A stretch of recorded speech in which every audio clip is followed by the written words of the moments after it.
मंद हो चुकी है कि इसी जन्म की बात है। अभी कितने साल के हो आप? 24 साल। तो 24 साल की बात है। अभी तो 24 साल की बात है कि आप 9 महीने मां की गर्भ में रहे, लेकिन आपको 1 सेकंड का पता नहीं। पता है भला? 1 सेकंड का पता नहीं है।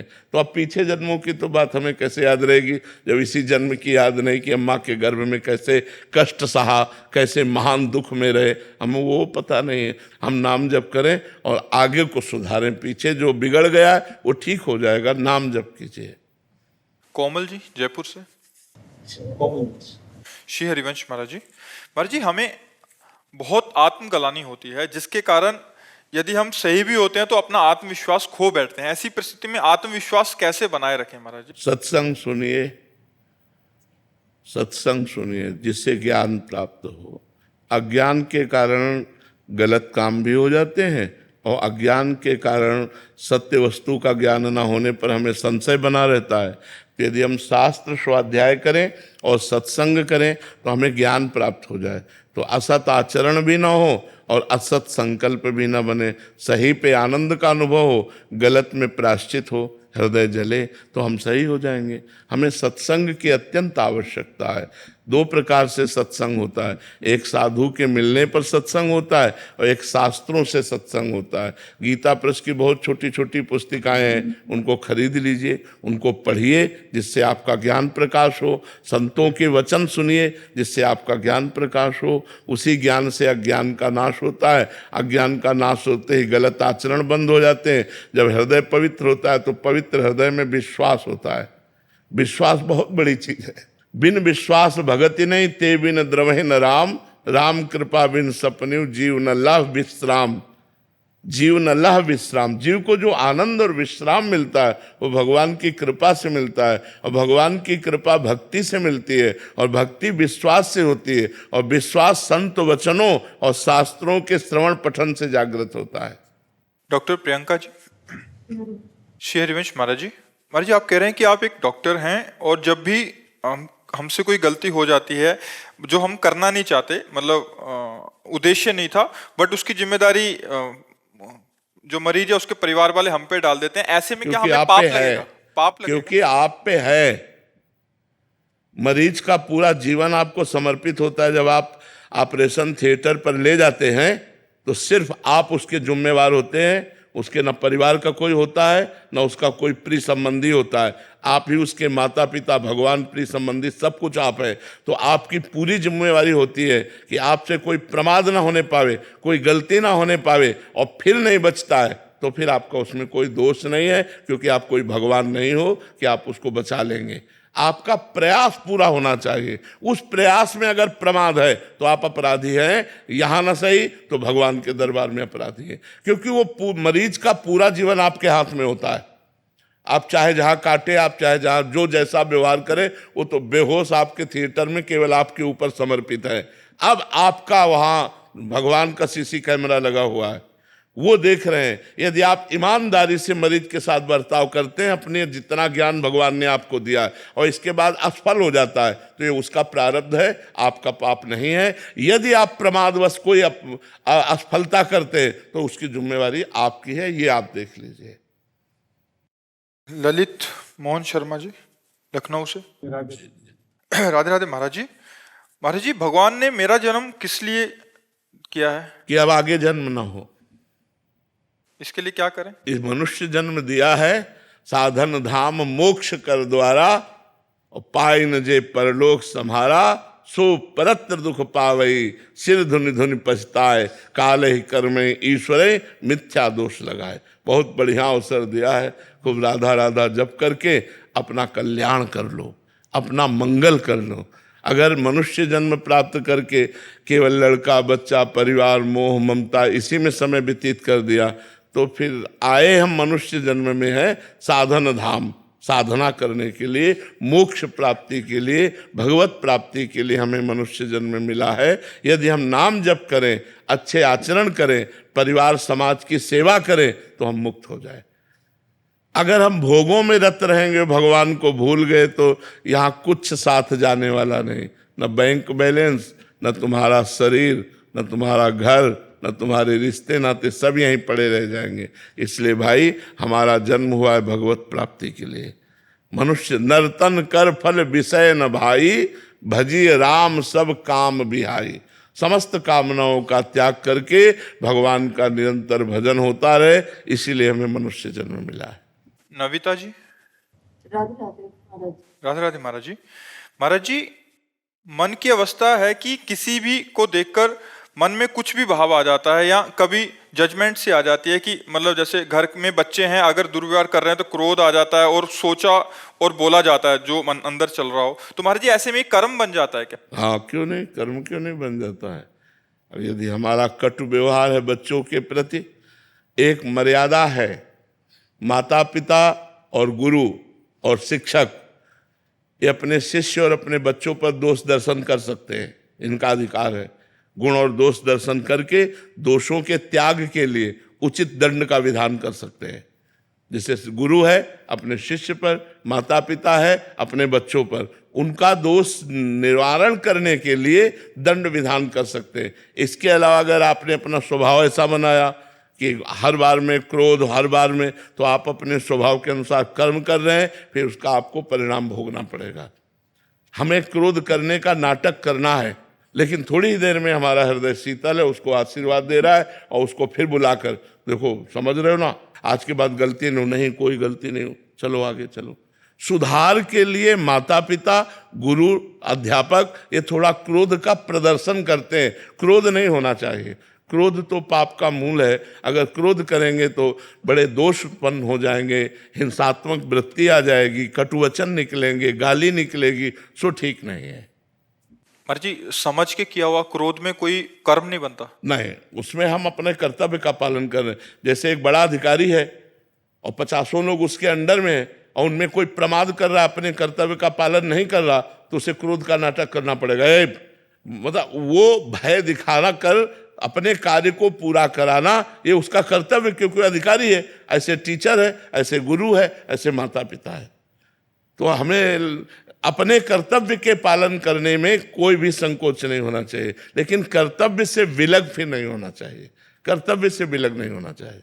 ज्योति जी। राधे राधे महाराज जी। महाराज जी, सांसारिक चीजों को देख के परिवार वाले सरकारी या अच्छी नौकरी के लिए प्रेरित करते हैं, जिसके लिए भजन छूटता है, पर ये मन सिर्फ उतना ही कमाना चाहता है जिससे बस गुजारा सा हो हाँ, जाए। तो हमें चाहिए कि हमें प्रयास करना चाहिए, सरकारी नौकरी के लिए, व्यापार के लिए, हमें धन के लिए प्रयास करना चाहिए। हमारा मनुष्य शरीर मिला है, समाज सेवा, परिवार सेवा बिना धन के हो नहीं सकती। तो हम नाम जप करते हुए यदि प्रयास कर रहे हैं तो वही तो हमारी उत्तम बात है। नाम जप कैसे छूट जाएगा? जैसे श्वास लेना रुक गया तो हम मर गए, ऐसे हर श्वास में राधा राधा का अभ्यास करो, और चाहे फावड़ा चलाओ तो भी भजन होता रहेगा, ऑफिस में जाओ तो भजन होता रहेगा, व्यापार करो तो भजन होता रहे। हर समय बातचीत थोड़ी होती रहती, जब बातचीत हुई तो व्यापार हुआ, वो भी भगवान को समर्पित है, शेष समय नाम जप कर रहे हैं, बहुत बढ़िया। चाहे नौकरी हो, चाहे व्यापार हो, चाहे कोई कार्य हो, हमको ये थोड़ी है कि भजन को लेकर हमें किसी गुफा में बैठ जाना, ऐसा नहीं। गुफा वालों को भी संसार की सेवा में आना पड़ता है, साधु महात्मा भी संसार की सेवा करते हैं। तो इस संसार में हम आए हैं सेवा करने के लिए, सेवा करते हुए भजन करने के लिए। दोनों काम होना चाहिए, भजन और सेवा। ये नहीं है कि हम भाई नाम जप का बहाना लेकर के सब काम छोड़ दिए और बैठ गए, ऐसा नहीं। ऐसा साधु महात्माओं के लिए भी नहीं। तुम यज्ञ कराओ, तुम धर्म की स्थापना करो, चलो समाज में जाओ, प्रवचन करो, समाज को सुधारो, ये सब कर्तव्य भगवान देते। देखो, शरीर पीड़ित होते हुए भी हम अपने कर्तव्य का पालन कर रहे हैं। हम कोशिश करते हैं जब तक दम रहेगी तब तक आपके बीच में आएंगे और आपसे बात करेंगे। अब जब दम ही नहीं रही तो भगवान जाने। फिर सुरेंद्र गुप्ता जी, जयपुर से। राधा वल्लभ श्री। महाराज जी, आपके चरणों में कोटि कोटि प्रणाम। महाराज जी, भगवत प्राप्ति दुर्लभ नहीं है, दुर्लभ है भगवत प्राप्त संतों का मिलना। महाराज जी, यहाँ मिलने से क्या तात्पर्य है? महाराज जी, आप संत पुरुषों के दर्शन पा लेना ही मिलना है या कुछ और? हम कैसे जानें? महत्संगस्तु दुर्लभो, पहले तो महापुरुषों का मिलना ही कठिन है, फिर अगम्यो, उनकी आज्ञा पे चलना कठिन है। किसका प्रश्न है? और यदि आज्ञा का पालन कर ले गए तो अमोघस्य, निश्चित भगवत प्राप्ति हो जाएगी। तो महापुरुषों का मिलना कठिन है। महात्मा जो भगवान में निरंतर चित्त जोड़े हुए हैं, विषय प्रपंच से ऊपर उठे हुए हैं, सबको भगवान का स्वरूप समझते, समदर्शी हैं, किसी से कोई अपेक्षा नहीं, हर समय मननशील हैं, ऐसे महात्मा का मिलना मुश्किल है। केवल वेश ही महात्मा का नहीं है, लक्षण भी महात्मा के होने चाहिए जो शास्त्रों में वर्णन है, जो निर्माण अमोहा जित संग दोषा अध्यात्म नित्या विनिवृत्त कामा द्वंद्वैर विमुक्ता सुख दुख का संगई, ऐसे जो महान पुरुष हैं, यदि वो हमें मिल जाएं और हम उनकी आज्ञा का पालन करें तो हमारे को भगवत प्राप्ति हो जाए। पर आज्ञा पालन करने के लिए लिखा है अगम्यो, बड़ा कठिन है। संतों की आज्ञा पे चलना बड़ा कठिन है, क्योंकि मन विषयी है, वो किसी न किसी विषय का आश्रय ले लेता है और हमको आज्ञा उल्लंघन में रद्द कर देता है।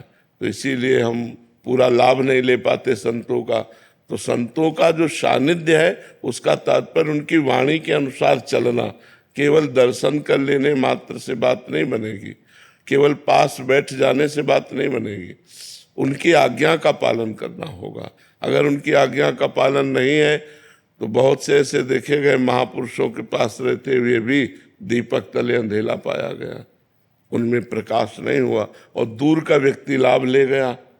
वो उनकी आज्ञा का पालन किया, वो लाभ ले गया, और नज़दीक जो रहने वाले वो खाली रह गए, वो राग द्वेष में फंस गए, वो उनकी संपत्ति में फंस गए, बाहरी संपत्ति में फंस गए।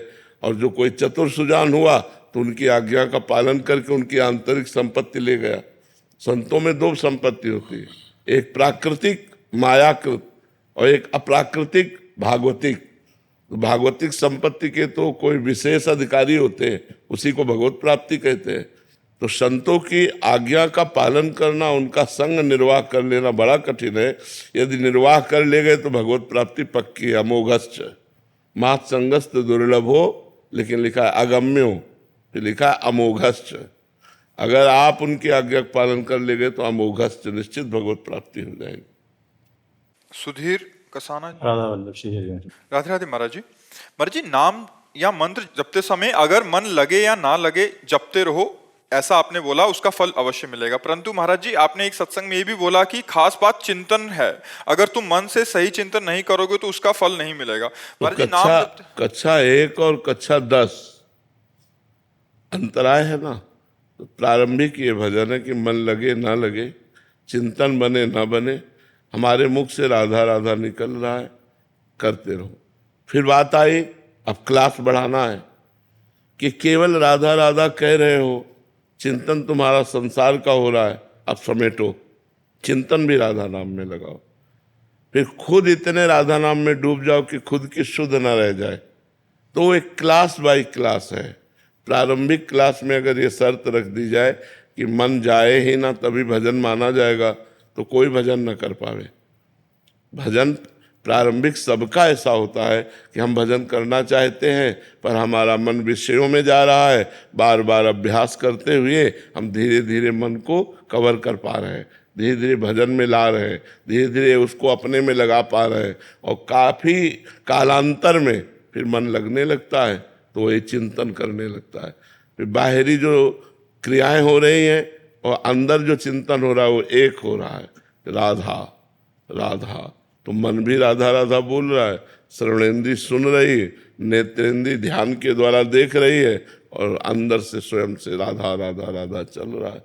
तो ये स्थिति होती है। हमको प्रारंभिक स्थिति के साधक हैं तो प्रारंभिक बात पकड़नी चाहिए।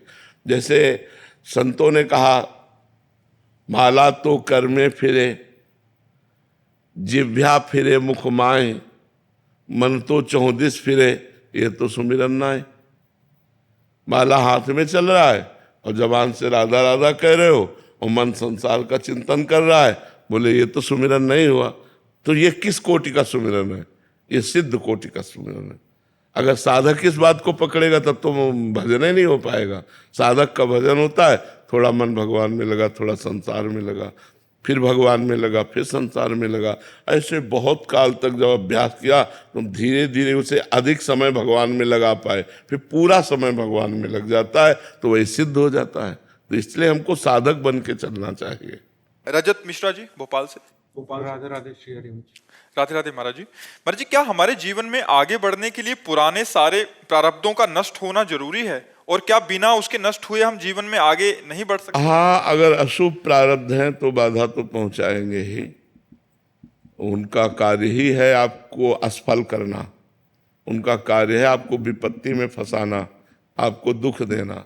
तो हरि स्मृति सर्व विपद विमोक्षणम, यदि भगवान का स्मरण किया जाए, भगवान का नाम जप किया जाए, तो समस्त विपत्तियों में रहते हुए भी, हम ये नहीं कह सकते कि नष्ट हो जाएंगी, रहते हुए भी आप सुखपूर्वक उनको पार कर सकते हैं। क्योंकि प्रारब्ध बहुत वज्र की लीक होता है, प्रारब्ध मिटना बड़ा कठिन होता है। नहीं इतने बड़े बड़े संतों को भोगना ना पड़े। मान लो आप लोग तो 10 माला 20 माला जपते हैं और रात दिन जो भजन करते हैं, उनके शरीर में जो कष्ट आते हैं वो प्रारब्ध से ही तो आते हैं। तो प्रारब्ध इतना प्रबल है कि बड़े बड़े भजनानंदियों को भी कष्ट भोगने के लिए मजबूर कर देता है। पर उस कष्ट में भी भजन के प्रताप से वो आनंद मगन होकर के निकल जाते हैं, ये बात जरूरी है। भजन नहीं करोगे तो वो कष्ट आपको रौंद डालेगा, वो आपको डिस्टर्ब कर देगा, आपको व्यथित कर देगा। लेकिन यदि भजन चल रहा है तो भारी कष्ट में भी व्यथा उतनी पीड़ित नहीं करेगी, एक आनंद बना रहेगा। अभिलाष भट्ट जी लखनऊ। श्री हरिवंश राधे राधे। आदरणीय महाराज जी, सादर प्रणाम। महाराज जी, राधा नाम जाप से मेरे जीवन में बहुत परिवर्तन आया, मैं ये समझ पा रहा हूँ, लेकिन समाज एवं विशेष रूप से मेरी पत्नी नहीं समझ पा रही। समाज को तो मैं समझा ले रहा हूँ, पत्नी को नहीं समझा पा रहा। हाँ देखो, जब तक हमारी श्रद्धा आपके वचनों पर नहीं होगी तब तक आप नहीं समझेंगे। जब हमारी श्रद्धा आपके वचनों पे हो जाएगी तो हम भी जपने लगेंगे, और जहाँ जपने लगे तो हमको अनुभव में आने लगेगा, आनंद अनुभव में आने लगेगा, उन्नति समझ में आएगी, आध्यात्मिक उन्नति हो रही है। हम ये नहीं कह रहे कि आप करोड़पति बन जाओगे, लेकिन जो करोड़पति को भी सुख नहीं है वो आपको प्राप्त हो जाएगा। एक आनंद, एक शीतलता, एक निश्चिंतता, एक निर्भयता, एक निश्चोकता, ये आपके अंदर जागृत हो जाएगी। महाराज जी, उसमें कोई कमी तो नहीं रह जा रही है? राम नाम जप करता हूँ तो कहीं कमी तो नहीं है कि मेरी पत्नी उसको मानने को तैयार नहीं? नहीं, अलग अलग संस्कार होते हैं। तुकाराम जी महाराज के कीर्तन में बहुत से लोग एकत्रित होते थे, तो एक नास्तिक प्रवृत्ति के थे, उनको एक भगत ने कहा कि आप एक बार कीर्तन में केवल चलिए और दर्शन कीजिए, एक बार मेरे कहने से। तो वो चले गए, तो तुकाराम जी का प्रभाव ऐसा कि वो एक बार में ही लुट गए। अब तो रोज कीर्तन जाने लगे और सत्संग सुनने लगे, तो ब्रह्मचर्य से रहने लगे, पत्नी से बात नहीं करते। पत्नी ने कहा, बाबा जी हमारे जीवन में दुख का कारण बन गया। अब उसने सोचा दंड कैसे दे तुकाराम जी को, क्योंकि बातचीत ही नहीं करते, वो हर समय बिट्ठल बिट्ठल करने लगे और संयम से रहने लगे। तो पत्नी ने कहा, इनके हमसे बातचीत ना करने का कारण तुकाराम जी हैं, तो तुकाराम जी को दंड कैसे दें?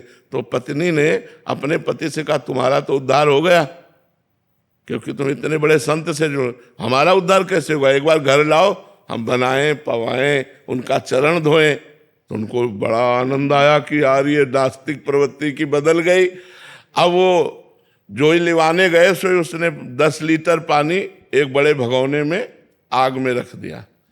वो जब खौलने लगा पानी, और जब आके तुकाराम जी के चरित्र में हमने पढ़ा, जब आके बैठे तो पीछे से पूरा खौलता हुआ पानी डाल दिया, उनकी त्वचा उधर गई। हा विठ्ठल, हा विठ्ठल, हा विठ्ठल।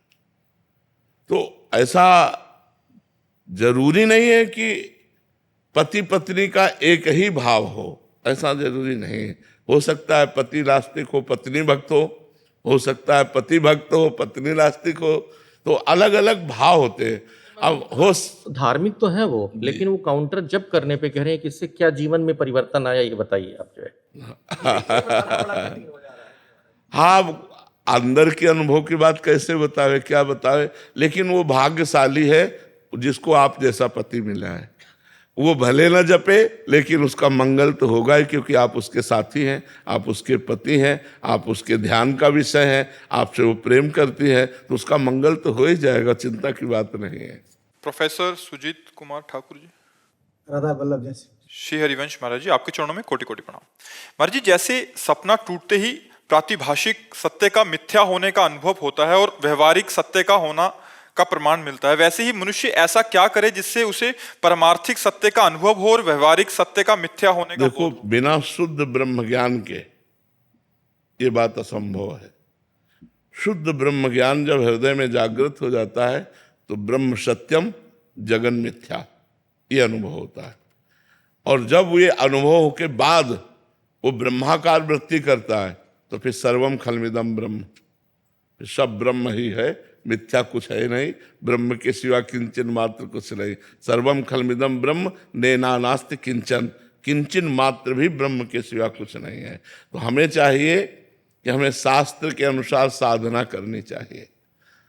जब तक विवेक उदय नहीं होता, सत्य असत्य का निर्णय करने वाला, सत्य क्या है असत्य क्या है इसका परिचय कराने वाला जो ज्ञान है उसे विवेक कहते हैं, तब तक लोक परलोक के भोगों से वैराग्य नहीं होता। फिर सम इंद्रियों का निग्रह, दम मनोनिग्रह, उपरति भोगों का स्मरण भी त्याग कर देना, तितिक्षा आए हुए हर कष्ट को सह लेना, श्रद्धा शास्त्र और गुरु के वचनों में दृढ़ विश्वास, समाधान चित्त का परमात्मा में स्थित होना, मुमुक्षुता मैं मुक्त हो जाऊं, ये जब बातें हृदय में आती हैं तब ब्रह्म ज्ञान की तरफ हमारा कदम बढ़ता है। अगर ब्रह्म ज्ञान हो जाए तो हमको ये अनुभव में हो जाए, या भगवान से प्रेम हो जाए तो हमें अनुभव में हो जाए कि ये जगत भगवत स्वरूप है, मिथ्या तो केवल हल करने के लिए है, सवाल हल करने के लिए। लेकिन जब सवाल हल होगा तो सीय राम में सब जग जानी, करो प्रणाम जोरी जुग पानी, सब में भगवान विराजमान है, ऐसा अनुभव होगा। समझ पा रहे हैं जी? सरकार ये समझ में आ जाता है कि जो जैसे सपना सत्य नहीं था जी, लेकिन सपने में आपको यह अनुभव हुआ क्या कि सपना सत्य नहीं था? उस वक्त तो नहीं हुआ, उस वक्त तो लगा बिल्कुल सत्य। जगने पर हुआ ना। तो अभी आप मोह निद्रा के स्वप्न को देख रहे हो, अभी आप जगे हुए पुरुष नहीं हो। जगा हुआ पुरुष तभी माना जाएगा जब सर्वत्र ब्रह्म बुद्धि हो जाएगी। आप स्वाप्निक पुरुष है, अभी आप स्वाप्निक पुरुष है। मोह निशा सब सोनिहारा, देखे स्वप्न अनेक प्रकारा। तो अभी तो अनेकता दिखाई दे रही ना, स्त्री पुरुष जड़ चैतन्य अच्छा बुरा, तो हम स्वाप्निक पुरुष हैं, अभी हम जगे हुए नहीं हैं। तो स्वप्न में भी जैसे लगता है कि मैं जग गया, लेकिन वो स्वप्न ही होता है। ऐसे ही हमको यहाँ लग रहा मैं जगा हुआ हूँ, लेकिन ये अज्ञान का स्वप्न है। जब ये समझ में आ जाए, उमा कहूँ मैं अनुभव अपना, सत हरि भजन जगत सब, हाँ ये जगत भी सपने जैसा ही है, ये सत्य नहीं है। ये वास्तविक जग जाने पर पता चलेगा। अभी तो हम स्वप्न में हैं, तो कैसे पता चले? स्वाप्निक पुरुष पहचान सकता है कि जगा हुआ कौन है? नहीं, वो नहीं पहचान सकता। जगा हुआ स्वाप्निक पुरुष को पहचान सकता है, लेकिन स्वाप्निक पुरुष जगे हुए पुरुष को नहीं पहचान सकता। क्या होता है, जैसे हमको ये अनुभव है कि वो सत्य नहीं था, ये सत्य नहीं है, तो जब आता है अंदर से जैसे गुस्सा हो गया, तो दूसरों को जितना तकलीफ देता होगा उससे ज्यादा तकलीफ हम लोग को देता है कि मुझे पता था गुस्सा नहीं करना था, फिर भी मैंने क्यों किया। अंदर से कौन सा वेग आता है जिसको मैं रोक नहीं पाता। यही दूसरा, यही द्वैत। क्रोध कब आता है? द्वैत के बिना क्रोध आता है क्या? क्रोध का मूल कारण द्वैत है, और द्वैत का मूल कारण कामना है। कामा संजायते क्रोधा, क्रोधा स्मृति विभ्रमा, स्मृति भ्रंशात बुद्धिनाशो बुद्धिनाशात प्रणश्यति। हमारी कामना है कि आदमी हमारे अनुकूल चले, हमारा लड़का अनुकूल चले, हमारी पत्नी अनुकूल चले, और जब वो प्रतिकूल चलेगी तो हमें क्रोध आ जाएगा। तो अगर हम लड़का देख रहे हैं, पत्नी देख रहे हैं, तभी तो, अगर उनमें ब्रह्म देखे तो, उनमें भगवान देखे तो क्रोध आएगा क्या? मेरा भगवान है। तो यही बात है। अभी हम सोए हुए पुरुष हैं जो मोह निद्रा में सो रहे हैं और कल्पनात्मक के जागतिक स्वप्न देख रहे हैं। अब जब जग जाए तो आनंद आ जाएगा। एक बार राजा जनक को स्वप्न में दिखाई दिया कि वो भिखारी हो गए। उन्होंने कुछ चावल दाल मांगी और खिचड़ी बनाई, तो दो सांड लड़ते हुए आए और वो खिचड़ी सब बिखर गई। वो व्याकुल होके उठ बैठे। जब बैठे तो राजा, तब उन्होंने सोचा कि ये सत्य कि वो सत्य। अब सभा में जाके पूछते विद्वानों से ये सत्य कि वो सत्य, तो अब कुछ उसकी व्याख्या करो तो समझ में आवे। केवल इतना प्रश्न ये सत्य कि वो सत्य, तो कोई सही उत्तर दे नहीं पाता। तो भगवान अष्टावक्र जी महाराज पधारे, उनसे पूछा ये सत्य कि वो सत्य, बोले ना ये सत्य ना वो सत्य। जब तू स्वप्न में था तब जागृत असत्य था, और जब जागृत में है तो स्वप्न असत्य है। जो तत्क्षण कुछ ही क्षणों में असत हो जाते हैं उनकी सत्ता नहीं होती। ना असतो विद्यते भाव, ना भाव विद्यते सत्ता, इसलिए दोनों असत है, सत्य नहीं है। सत्य त्रिकाल सत्य होता है और ये असत है। तो जो जागृत में स्वप्न असत्य और स्वप्न में जागृत असत्य, तो दोनों असत्य, न ये सत्य न वो सत्य। सत्य तो अलग वस्तु है। उसी सत्य का बोध करा तभी अष्टावक्र जी ज्ञानी जनक जी के गुरु हुए। अमित अग्रवाल जी दिल्ली से। राधे राधे महाराज। राधे राधे महाराज जी। महाराज जी, प्रभु से मिलन कब और कैसे होगा? क्या ये प्रारब्ध पर निर्धारित करता है? नहीं, ये भजन पर निर्धारित करता है। एक पीपल के वृक्ष के नीचे, एक बरगद के वृक्ष के नीचे दो महात्मा भजन कर रहे थे। तो देवर्षि नारद जी वहां से निकले, तो बरगद के वृक्ष वाले ने, महात्मा ने साष्टांग दंडवत किया और कहा महाराज आप नारायण से मिलते हो, कभी पूछना कि हमें कब दर्शन देंगे। ठीक ऐसा ही प्रश्न पीपल के वृक्ष वाले महात्मा ने भी किया कि आप भगवान से मिलते जुलते हो, हमारी चर्चा चलाना कभी भगवान हमसे, भगवान कब दर्शन देंगे। तो नारद जी ने भगवान से चर्चा चलाई। जब लौट कर आए तो पहले बरगद के वृक्ष वाले महात्मा मिले, भगवान से बात की, बोले हाँ भगवान ने कहा है इस जन्म में आपको दर्शन दे देंगे। पीपल के वृक्ष वाले महात्मा से कहा कि भगवान ने कहा जितने पीपल के पत्ते हैं इतने जन्म लगेंगे तुम्हें हमारे दर्शन करने में। बोले भगवान हमें जान रहे हैं कि भजन कर रहे हैं? बोले हाँ। बस चिल्ला चिल्ला के रोने लगे। हम तो यही नहीं समझ पा रहे थे कि मैं भजन कर रहा हूं, भगवान जान रहे कि नहीं। वो जान रहे, मुझे जान रहे, और खूब रोने, इतने विकल हुए, इतने रोने लगे कि उसी समय भगवान प्रकट हो गए, गले से लगा लिया। नारद जी ने कहा कि महाराज आपने हमें झूठा कह दिया। भगवान ने कहा क्यों? बोले बरगद के वृक्ष वाले के लिए कहा था कि एक इसी जन्म में हम दर्शन दे देंगे, और इनके लिए कहा था जितने पीपल के पत्ते हैं।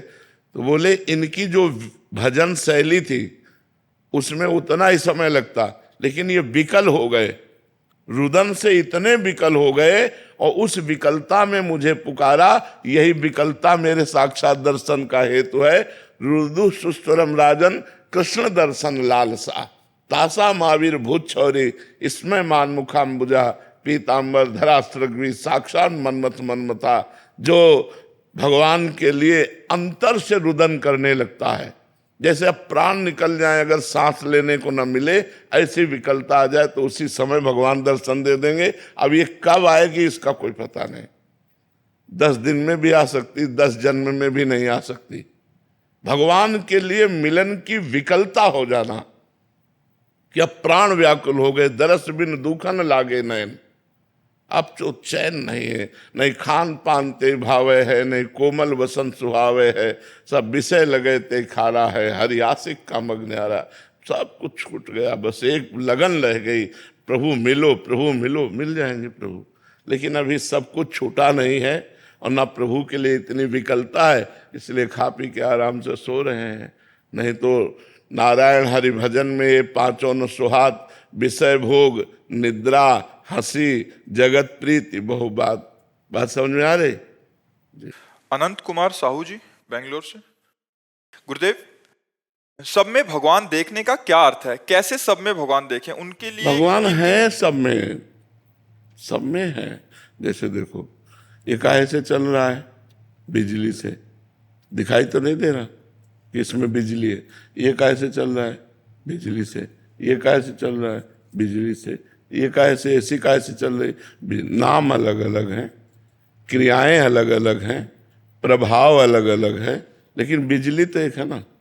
हीटर में प्रभाव जाके गर्म कर देता है बिजली, इसमें हवा दे रहा है, इसमें शीतलता दे रहे, इसमें लाइट दे रहे। तो जो बिजली हवा दे रहे वही बिजली लाइट दे रहे, वही बिजली एसी में ठंडा कर रहे, वही बिजली हीटर में गर्म कर रहे।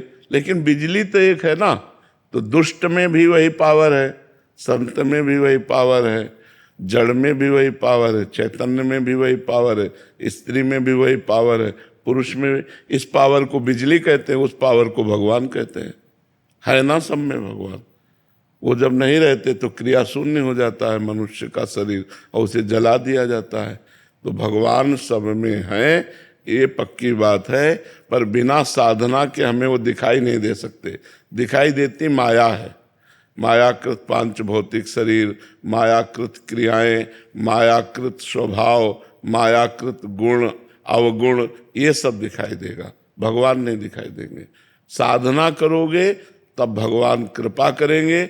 जब आपके अंदर ज्ञान नेत्र या प्रेम नेत्र प्रकट होंगे तब भगवान का साक्षात्कार होता है। समझ पा रहे हो? है सब में भगवान, तो हमें मानना पहले चाहिए कि भगवान सब में है, हमें भले नहीं दिखाई दे रहे, क्योंकि बोल रहा चल रहा तो भगवान का पावर है, तभी ये बोल चल रहा है। नहीं तो ना बोल पाएगा ना चल पाएगा। वो जहाँ पावर अंतर ध्यान हुआ तो बोले मर गया, नहीं कहते? चाहे जितना प्रिय शरीर हो उसे हम नष्ट कर देते हैं, जला देते हैं। तो इसलिए हमें मानना होगा पहले कि सब में भगवान है और डट के भजन करना होगा।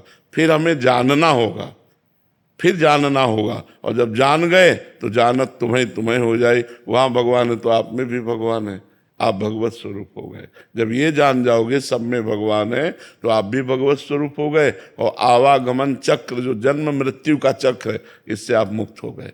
पर ये खेल थोड़ी है, बड़ा कठिन है। आप हमारे अनुकूल चलोगे भगवान की भावना हम कर सकते हैं, लेकिन जब प्रतिकूल व्यवहार करो, अपमान करो, निंदा करो, गाली दो, फिर हम आप में भगवान देखें, ये बात है, ये बात है।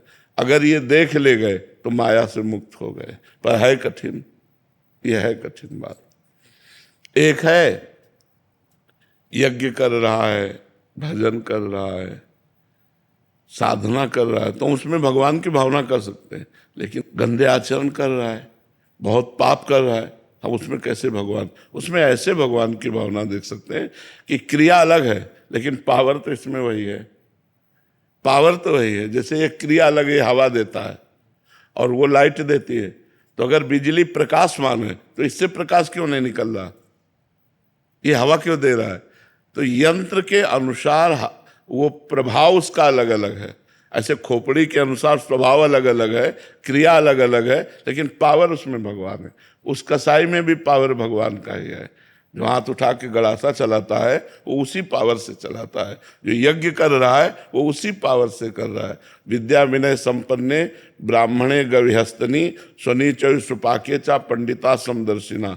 जो विद्या विनय संपन्न ब्राह्मण में, गाय में, चांडाल में, कुत्ते में, हाथी में एक ही परमात्मा को देखता है, वही वास्तविक ज्ञानी है, वही ज्ञानी है।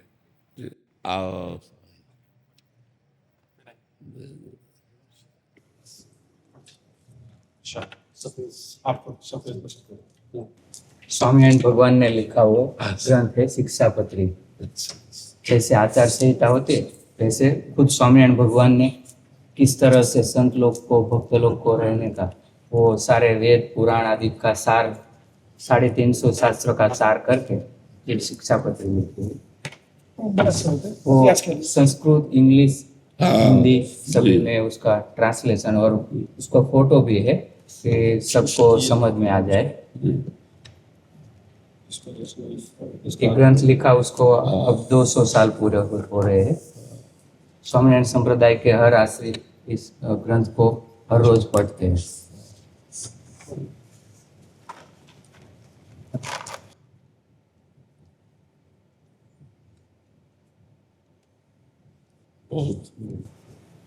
एक प्रश्न पूछना था कि हम लोग जब किसी के साथ बात करते हैं और किसी प्रवृत्ति में ज्यादा इन्वॉल्व हो जाता है तब स्मरण टूट ना पाए, उसका कोई? जैसे हम आपको देख रहे हैं तो हम आपके चेहरे पर नाम लिख रहे हैं, आपसे बात कर रहे हैं, हमारे दिमाग में नाम चल रहा है